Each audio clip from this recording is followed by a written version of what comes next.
नमस्ते। थर्ड आई में आपका स्वागत है।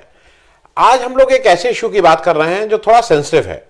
सेंसिटिव इसलिए कि जनरली लोग इस पे साफ साफ बात नहीं करना चाहते हैं।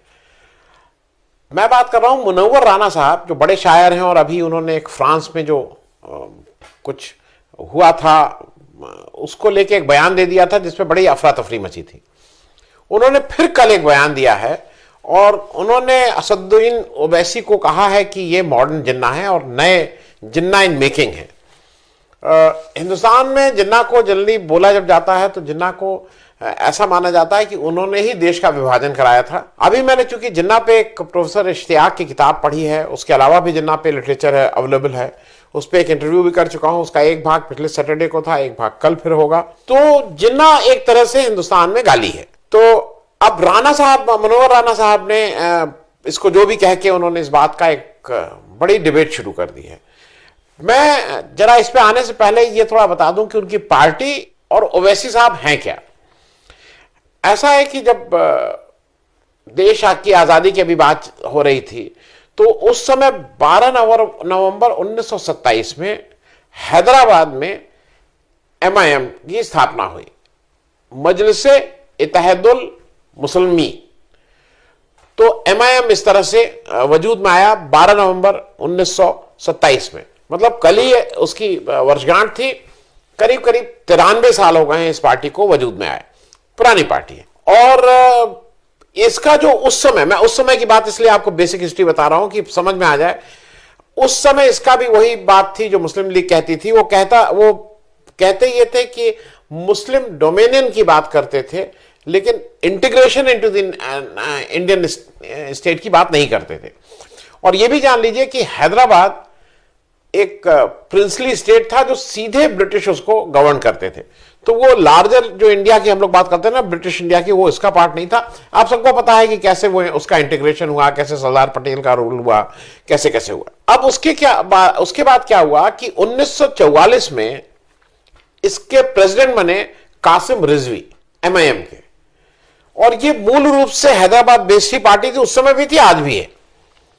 और ये कासिम रिजवी साहब वही थे जिन्होंने रजाकार थे, जिन्होंने, अगर आपको याद हो, निजाम की एक तरह से एक पर्सनल मिलिट्री थी जो वो करती थी, प्रोटेक्ट करती थी, और जो एक अलगाववादी बात थी हिंदुस्तान के पॉइंट ऑफ व्यू से।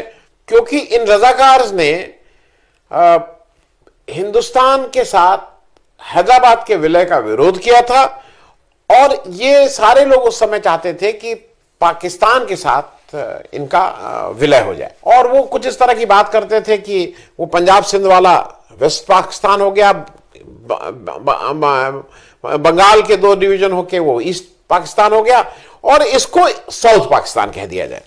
कुछ इस तरह की बातचीत से MIM की उस समय बात होती थी। फिर देश आजाद हो गया, हैदराबाद का विलय हिंदुस्तान में हो गया, इंडिया का पार्ट एंड पार्सल हो गया। 1948 में MIM को बैन कर दिया गया और उनके जो लीडर कासिम रिजवी साहब थे वो जेल भेज दिए गए। 1957 को कासिम रिजवी साहब को जेल से छोड़ा गया इस शर्त के साथ कि वो पाकिस्तान चले जाएंगे। तो पाकिस्तान ने उनको स्वीकार भी कर लिया और उसके बाद वो यहां से पाकिस्तान चले गए। लेकिन जाने से पहले कासिम रिजवी साहब ने वो जो MIM जो भी बचा कुचा था, उसका जो भी था, उसकी बागडोर अब्दुल वहीद ओवैसी साहब को कर दी, जो असदुद्दीन ओवैसी साहब के बाबा थे। वो बड़े लॉयर थे। उन्होंने फिर MIM से उसको AIMM, ऑल इंडिया नाम देके AIMM बना दिया। वो इस पॉलिटिक्स को करते रहे। उनका मूल जो स्ट्रेंथ थी वो हैदराबाद थी। 1976 में उनके इंतकाल के बाद उनके लड़के सुल्तान सलाहुद्दीन ओवैसी, अपने असदुद्दीन ओवैसी साहब के पिता, ये 1976 में इसके अध्यक्ष बन गए। और चूंकि ये सुल्तान सलाहुद्दीन ओवैसी साहब ने बहुत काम किया था, तो इनको सालारे मिल्लत, मतलब कमांडर ऑफ दैट सेक्ट भी बोला जाने लगा। और इनका भी एक ये मानना था कि जब देश का बंटवारा हो गया तो जो देश में मुसलमान रह गए थे उनका कोई पुरसा हाल लेने वाला, उनका कोई देखभाल करने वाला बहुत नहीं, ये उनका व्यू था। और उसके बाद वो पॉलिटिक्स में आ गए। वो पहले MLA रहे और फिर 1984 से लगातार 6 बार एमपी रहे हैदराबाद से, और फिर 2004 से जब उन्होंने इससे रिटायरमेंट ले लिया, उनके लड़के जो अब हम और आप जिनको ओवैसी के रूप में जानते हैं, असदुद्दीन ओवैसी साहब वहां के अब एमपी हो गए हैं। पिछले 4 बार से वो भी लगातार एमपी हैं। असदुद्दीन ओवैसी साहब जो इस समय प्रेसिडेंट हैं AIMIM के, उनके 3 भाई हैं। उनसे जो एक छोटे वाले भाई हैं अकरमुद्दीन ओवैसी साहब, उनको आपने देखा होगा, मतलब कुछ अजीब इस तरह के भाषण जिसको देख के एक नॉर्मल ढंग से किसी भी तरह से वो सेकुलर भाषण नहीं लगता है। और वो एक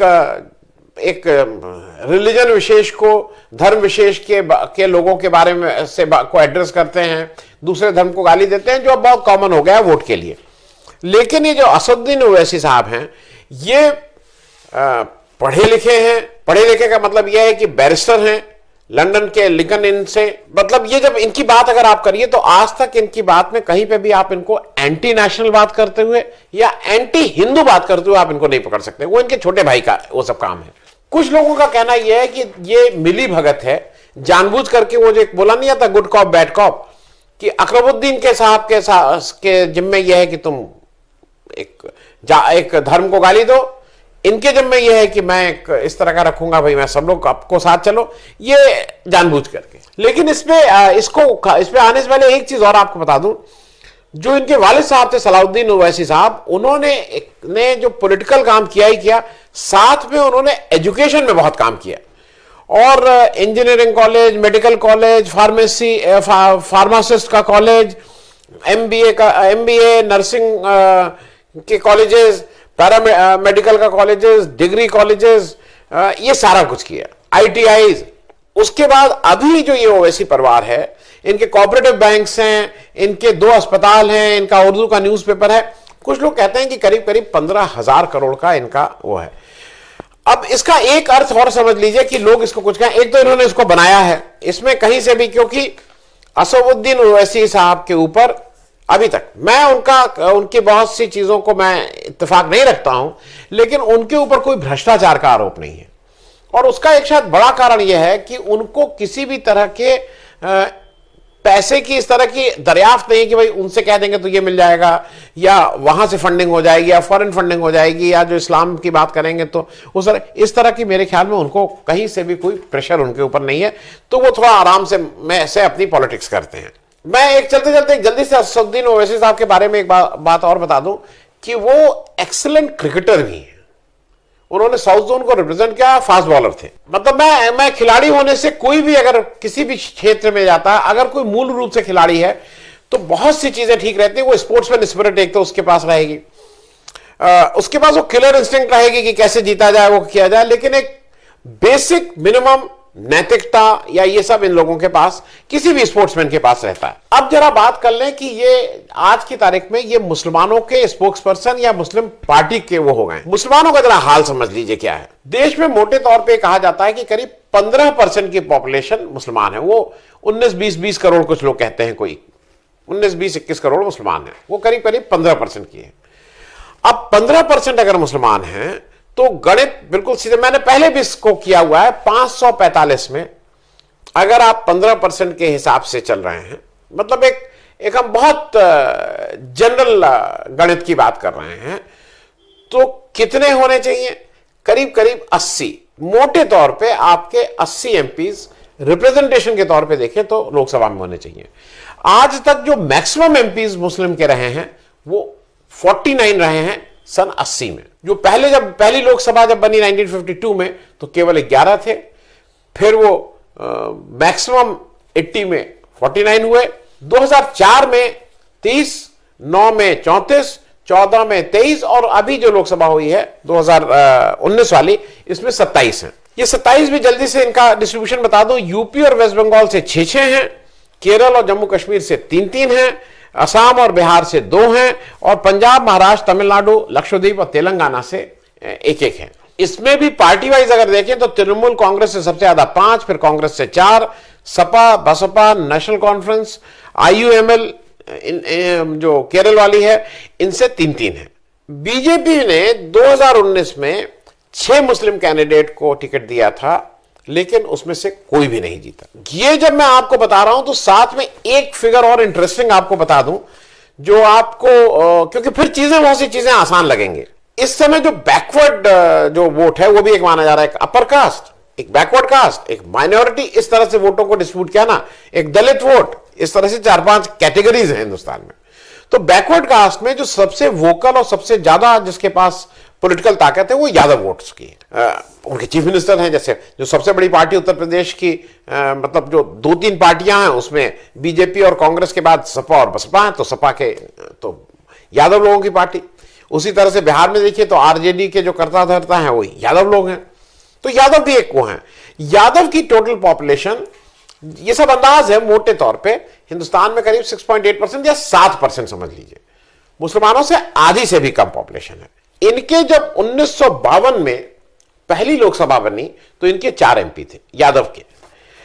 और मैं आपकी जानकारी के लिए बता दूं, क्योंकि वहीं तक के डिटेल हैं, वो मैं आपको पेज लगा रहा हूं जो यादव महासभा या उन्होंने अपना बनाया हुआ है, द ग्रेट यादव्स। 2004 में जब मुसलमानों के 30 एमपीज थे तो यादव 34 एमपी थे। 2009 में जब मुसलमानों के 34 एमपी हुए तो यादवों के 19 एमपी हुए। कहना सिर्फ ये चाह रहे हैं कि अगर इसको 7 को भी अगर हम लोग फिर बात करें कि इन टर्म्स ऑफ नंबर कितने होने चाहिए, तो मोटे तौर पे भैया मतलब ये सारी चीजें बहुत मोटे तौर पे मैं बोल रहा हूं, करीब 36-37 एमपी यादव के होने चाहिए इनके रिप्रेजेंटेशन के हिसाब से। ये मैं इसलिए कह रहा हूं कि जब माई की बात होती है तो उस माई में मुसलमान हरदम देता है, और वो जो मुस्लिम और यादव का जो गठबंधन होता है उसमें शायद अगर वोट की दृष्टि से देखें तो यादवों का ज्यादा हो जाता है।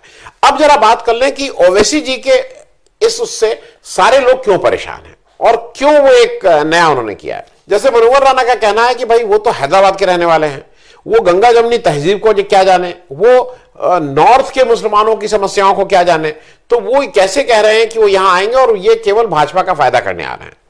ये तय बात है कि जब ओवैसी लड़ते हैं तो चूंकि वो जिसको हिंदुस्तान में सो कॉल्ड सेकुलर वोट बोला जाता है, वो सेकुलर पार्टीज का नुकसान होता है, तो बीजेपी का इंडायरेक्टली फायदा होता है, इसलिए उनको बीजेपी की बी टीम बोला जाता है।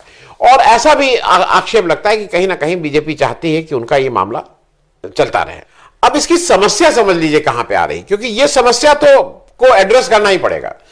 आज देश में इस समय 90% एमपीज, मैं सिर्फ इलेक्शन को लेके ये सारी बातें कर रहा हूं, एमपीज हिंदू हैं। आज देश में जो सेंट्रल कैबिनेट है उसमें एक मंत्री मुख्तार अब्बास नकवी मुस्लिम है। आज देश के जो भी बड़े पद हैं, चाहे वो प्रेसिडेंट, वाइस प्रेसिडेंट, जो भी बड़े पद हैं, उस पर कोई मुसलमान नहीं है। और ये एक तरह से मेजॉरिटिज्म कह लीजिए, अच्छा है बुरा है वो एक अलग इशू है, लेकिन पॉलिटिकल उससे अगर भाई आपको इस तरह का एटीट्यूड हो गया ना, एक जनरल एटीट्यूड यह है कि भाई कुछ भी हो जाओ बीजेपी को वोट नहीं करेंगे। फिर एक ये हुआ कि जो बीजेपी को हराएगा हम उसको वोट करेंगे। मुसलमानों के बारे में ये एक जनरल धारणा है। तो अगर ये धारणा है तो मैं भी पॉलिटिक्स में हूं, अगर आप मतलब बीजेपी का फिर उसको कहीं ना कहीं से एक सैंक्शन मिलता है ना, कि अगर एक पक्ष ये कह रहा है कि मैं कुछ हो जाए जो इनको हराएगा उनको वोट देंगे, तो फिर मैं आपके बारे में क्यों सोचूं। अगर मैं 403 सीट उत्तर प्रदेश में एमएलए की है, मैं एक भी टिकट आपको नहीं देता हूं, तो मेरे लिए आप नहीं है। मैं तो अपनी जो भी स्ट्रैटेजी बनाऊंगा वो आपको किनारे करके बनाऊंगा। अब इसमें क्या हो रहा है कि एक अजीब सी चीज आ गई है। अब कांग्रेस भी, जैसे ये बिल्कुल तय बात है कि आक्षेप लग रहे हैं कि ओवैसी जी ने कांग्रेस के साथ क्यों नहीं, मतलब महागठबंधन के साथ क्यों नहीं गई, या महाराष्ट्र में उनके साथ क्यों नहीं गई थी, और दोनों तरह से आक्षेप हैं। आक्षेप ये भी है कि भाई ओवैसी साहब को जाना चाहिए था, आक्षेप ये भी है कि कांग्रेस को जाना चाहिए था। मैं आपकी जानकारी के लिए 2-3 चीजें बता दूं। ओवैसी साहब का जहां तक मेरी जानकारी है वो कहते हैं, लेकिन वो कभी कोई कॉन्क्रीट प्रॉपर प्रपोजल कहीं पे भी नहीं जाता है कि मैं आपके साथ इसको महागठबंधन में या किसी भी ऑपोजिशन के फ्रंट में रहना चाहता हूं। उसी तरह से कांग्रेस जो है वो ओवैसी साहब के साथ कुछ भी बनाने से इसलिए झिझकती है, वो आईयूएमएल के साथ तो केरल में रहती, यहां पे झिझकती इसलिए नॉर्थ इंडिया में अभी भी कांग्रेस अपने को एक सॉफ्ट हिंदुत्व एक टर्न आया, वो थोड़ा हिंदुओं को नाराज नहीं करना चाहती है। आप कुछ कर लीजिए, हिंदुओं की पार्टी अभी जैसा हिंदुओं की, अगर आप हिंदू के नाम पे अगर वोट मांगेंगे तो वो तो बीजेपी ही रहेगी, वो कांग्रेस नहीं बन पाएगी। अब कांग्रेस को या किसी भी पार्टी को, चाहे वो सपा हो चाहे बस, जो भी पार्टीज इस तरह की बात करती हैं, अच्छा सेक्युलर का मतलब क्या है कि सेक्युलर मतलब यह है कि मुसलमान मुझे वोट दें। तो अगर आपको इससे बाहर निकलना है तो आपको यह कहना होगा, आपको सार्वजनिक रूप से जो भी इस तरह के वोट की बात करते हैं उनसे आपको गठबंधन बनाना होगा। आप क्यों उससे बच रहे हैं? मैं आपकी जानकारी के लिए एक छोटा सा वो दे दूं, जैसे कांग्रेस को सॉफ्ट हिंदुत्व बोला जाता है, मैं आपको एक छोटा सा उदाहरण इसमें दे दूं कि ये सार्वजनिक रूप से क्यों इन लोग डरते हैं, मुझे समझ नहीं आता है। जो 2014 में कैंडिडेट्स हुए थे इन सारी पार्टियों में, पूरे लोकसभा में, वो 10.3% मुस्लिम कैंडिडेट हुए थे किसी भी पार्टी ने जिनको दिए थे। 2019 में केवल 8% मुसलमानों को टिकट मिला था किसी भी पार्टी में, 10.3 से गिर के 8% हो गया था। लेकिन यहां पे मैं इसलिए आपको ये बताना चाह रहा था, कांग्रेस जो अपने को सॉफ्ट हिंदुत्व की बात करना चाहती है, उसने 2014 में 32 मुसलमानों को टिकट दिया था और 2019 में उसने 35 मुसलमानों को टिकट दिया था। तो वो बैलेंस तो करना चाहती है कांग्रेस, लेकिन सार्वजनिक रूप से इसको कहने में घबराती है। अब 2 मिनट में जल्दी से इसकी बात कर लें, क्योंकि जिस वजह से इसको किया, ओवैसी साहब अपनी पॉलिटिक्स कर रहे हैं और उसमें उनको 5 सीटें मिली और वो कह रहे हैं कि वो यूपी भी आएंगे और बंगाल भी जाएंगे। मेरी याद में जो देश की आजादी के बाद जैसे लोग मुसलमानों में बड़े लीडर का नाम लेते हैं, जाकिर हुसैन साहब का नाम लेते हैं, फखरुद्दीन अली अहमद साहब का नाम लेते हैं, फिर अभी जो हमारे राष्ट्रपति थे अब्दुल कलाम का नाम लेते हैं, और एक हाल के दिनों में जो किसी तरह से नाम अगर आता है तो सलमान खुर्शीद साहब का आता है। लेकिन आप बिल्कुल ईमानदारी से बताइए, क्या इसमें से कोई भी ऐसा लीडर है जो मुसलमानों का वैसी नुमाइंदगी कर सके कि जहां पे वोट देना है या भाई आके अपील करें वोट दीजिए? हिंदुस्तान में क्या होता था कि वोट देने के लिए हम लोग बुला लाते थे वो अब्दुल्ला बुखारी को, जो रिलीजियस लीडर थे, जो बिल्कुल गैर बात वाजिब अजीब बात है, क्योंकि वो हम लोग एक तरफ ये माना जाता है ना, पॉलिटिक्स को से रिलीजन को अलग रखो, एक तरफ हम रिलीजियस लीडर को लाके कह रहे हैं कि तुम वोट की अपील करो। तो मेरे ख्याल में एक अच्छा ट्रेंड है कि कम से कम मुस्लिम लीडरशिप डेवलप होने लगी है। ओवैसी अगर कहीं आ रहे हैं तो खुलेआम ये कह रहे हैं, और मुसलमानों को और वो सफल भी हो रहे हैं। हैदराबाद की छोटी सी जगह से शुरू हुआ उनका सफर महाराष्ट्र में पहुंच चुका है, बिहार में वो पहुंच चुके हैं, उत्तर प्रदेश और बंगाल में जाने की बात कर रहे हैं, क्योंकि ये माना जा रहा है कि वो बीजेपी की बी टीम है। तो क्या बीजेपी को रोकने का सारा ठेका ओवैसी ने ले रखा है? जो सो कॉल्ड सेकुलर पार्टीज हैं किसी भी स्टेट में, उनकी कोई जिम्मेदारी नहीं है। ओवैसी अगर अनरीजनेबल भी हैं, ओवैसी अगर मान लीजिए कुछ ज्यादा सीटें भी मांग रहे हैं, तो उनको अकोमोडेट करना क्या दूसरी सेकुलर पार्टीज की जिम्मेदारी नहीं है, अगर वो कहते हैं? क्योंकि ये कह देना कि वो बी टीम है और केवल उनका फायदा है, दोनों को एक्सपोज करने की जरूरत है, दोनों को एक ईमानदारी की जरूरत है। और मेरे ख्याल में आने वाले समय में मुनव्वर राना साहब कुछ भी कहें, लेकिन अगर मुस्लिम लीडरशिप डेवलप हो रही है देश में, तो मेरे लिए तो ये, मेरे हिसाब से ये एक अच्छी बात है। धन्यवाद। अगर आपको दी पब्लिक के कार्यक्रम पसंद आते हैं तो इन्हें लाइक करें। अगर आप इस वीडियो को YouTube पर देख रहे हैं तो चैनल को सब्सक्राइब करें, और अगर आप इसे Facebook पर देख रहे हैं तो दी पब्लिक के पेज को लाइक करें। अगर आप चाहते हैं कि हम निष्पक्ष पत्रकारिता को जारी रखते हुए आपसे जुड़े मुद्दों पर सवाल उठाते रहें तो हमें सहयोग करें। आपका छोटा से छोटा सहयोग भी इस मुहिम को जारी रखने में हमें ताकत देगा। डोनेट करने के लिए डिटेल्स जो हैं वो डिस्क्रिप्शन बॉक्स में दी गई हैं। धन्यवाद।